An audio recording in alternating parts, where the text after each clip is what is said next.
7 মাস পেরিয়ে গেলেও ধরা ছোঁয়ার বাইরে নরসিংদী জেলা কারাগার থেকে পালানো 145 জন কয়েদি। উদ্ধার হয়নি লুট হওয়া 29টি অস্ত্র এবং 5,000-এরও বেশি গুলি।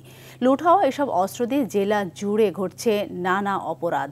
এদিকে পালিয়ে থাকা কয়েদিদের দ্রুত গ্রেপ্তারের পাশাপাশি অস্ত্র উদ্ধারের অভিযান চলমান রয়েছে বলে জানিয়েছে পুলিশ।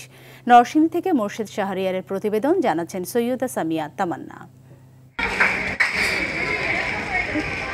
সরকার পতনের আগে গেল 19 জুলাই নরসিংদী জেলা কারাগারে হামলা, ভাঙচুর ও আগুন দেওয়ার ঘটনার সময় কারাগার থেকে পালিয়ে যায় 826 জন কয়েদি। লুট হয় 85টি অস্ত্র ও 8,000-এর বেশি গুলি।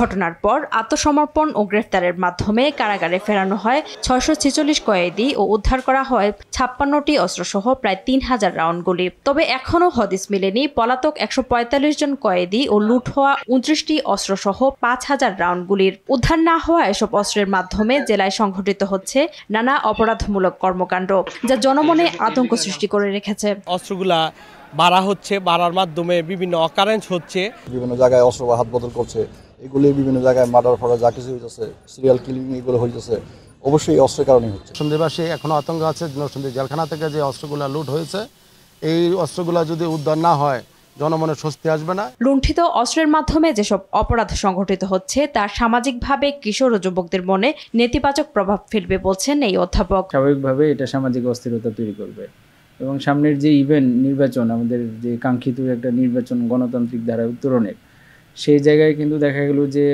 অপরাধী চক্র কিন্তু নিঃসন্দেহে তাদেরকে ব্যবহার করে একটা মহল কিন্তু তাদের যে সুযোগ সুবিধা বা আদায় বা যে কোনো অকারেন্স ঘটানোর মতো সম্ভাবনা আছে। আত্মসমর্পণ না করা কয়েদিরা আইনের প্রতি শ্রদ্ধাশীল নয় বলছেন জেল সুপার। যারা আসলে সারেন্ডার করে নাই এরা আইনের প্রতি শ্রদ্ধাশীল নয়।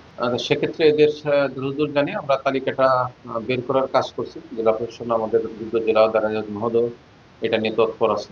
আর অতিরিক্ত পুলিশ সুপার জানান, পলাতকদের গ্রেফতারে অভিযান চলমান। অবশিষ্ট যে অস্ত্রগুলো আছে এবং যারা পলাতক আছে তাদের অস্ত্র উদ্ধার এবং নিয়মিত যারা পলাতক আছে তাদেরকে গ্রেফতারের জন্য আমাদের অভিযান অব্যাহত আছে। এটা তো অবশ্যই সত্য, একটা অস্ত্র যদি বাহিরে থাকে তাহলে আইনশৃঙ্খলা আইনশৃঙ্খলার জন্য একটু খারাপ অবস্থায় যায়। এই কারণে আমাদের অভিযান অব্যাহত আছে। ঝুঁকি এড়াতে দ্রুত পলাতক কয়েদিদের গ্রেফতার ও লুটের অস্ত্র উদ্ধারের দাবি জানিয়েছে জেলাবাসী।